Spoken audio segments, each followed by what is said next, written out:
Yep, it's your boy Hooligan coming at you guys with another Madden 16 video. It's kind of going to be a little rant video.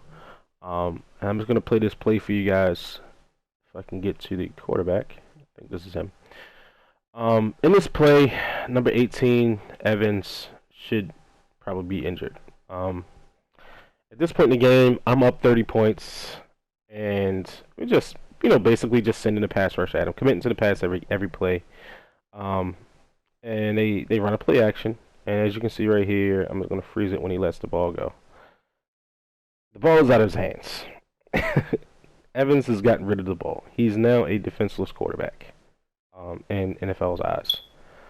There's no reason for him to be hit where he is right now. There's a couple yards separating him between both defenders that are coming after him. This is what I want to talk about: dynamic injuries in Madden. Injuries happen in Madden, don't get me wrong. They happen. A player will miss a quarter or two here and there, or if it's a serious injury, they'll be out indefinitely.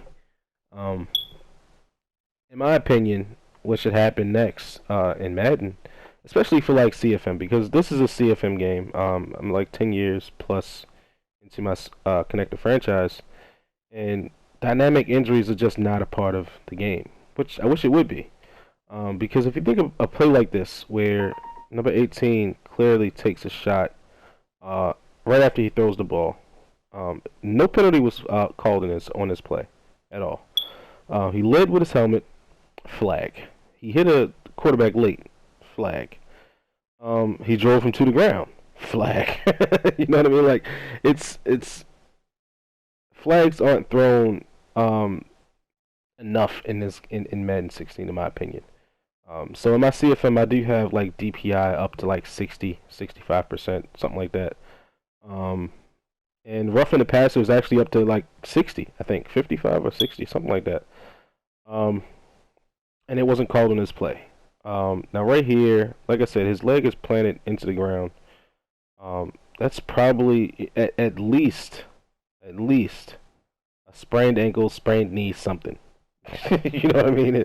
It's something that happened to his leg on this play, because you don't expect to get hit like this when you're finishing your throw motion and there's a guy that's hitting you late like this. And like I said, he led with his helmet, so it's probably a forearm injury there, whether it's a forearm bruise or whatever.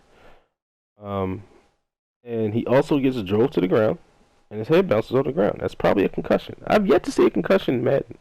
I check the injury report all the time for my team and the team that I'm playing against for that week in the CFM. I've never seen a concussion that I can recall. And like I said, the physics of this play is good because the way the bodies interact with each other, it's conducive of what happened on the field. I mean, he drove him from his left side and drove him to the ground. It looks good. Looks like a really good tackle, in my opinion.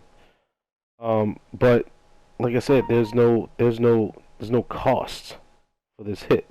There's no penalty. There's no penalty called, and there's no injuries that take place. The play after this, the guy 18 got up and completed a pass down the field. You know what I mean? Like it's like this play meant absolutely nothing in regards to his well-being. And he is the backup quarterback because their starter was out this week, I guess. He's out for a couple weeks. Dynamic injuries would bring so much more to Madden, because that would like give you the option to either play through the pain, which a lot of players do, or like play through a nagging injury that you have. Like if you think about it, like Odell Beckham Jr. had a hamstring injury, which is why he missed, I think, the first 3 or 4 games of his rookie season. He had a hamstring injury, and it hampered him for a couple weeks. But he was still practicing. He was still running, stuff like that. Or you think like a linebacker that has a sprained wrist.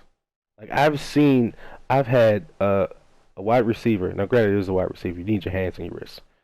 But I've had a wide receiver that had a 97 injury rating, and he missed 5 weeks with a sprained wrist.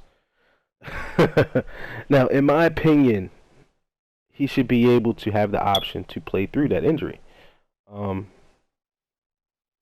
instead of just being out indefinitely. You know what I mean? Like, if a linebacker or a lineman has a broken thumb, um, I've seen this on multiple occasions in the real NFL, where you see a lineman or a linebacker that has a cast on his hand or his arm or something like that. Um, because they chose to play through that pain and just get the injury addressed in the offseason, which a lot of players do. You know what I mean? Granted, this play isn't, the best representation of what I'm trying to say in this point of the commentary, but in my opinion, you should be able to have dynamic injuries and have the choice to either play through the injury and risk further injury, or um, just be out indefinitely. But that's just my little rant here. It's it for the play. It's it for the commentary. Real quick, before I get out of here, there is an excellent play um, made by number 24 on my team, which is a 10th year starter.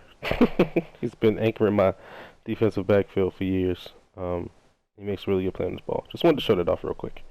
Because that was a really good play on that comeback. What about?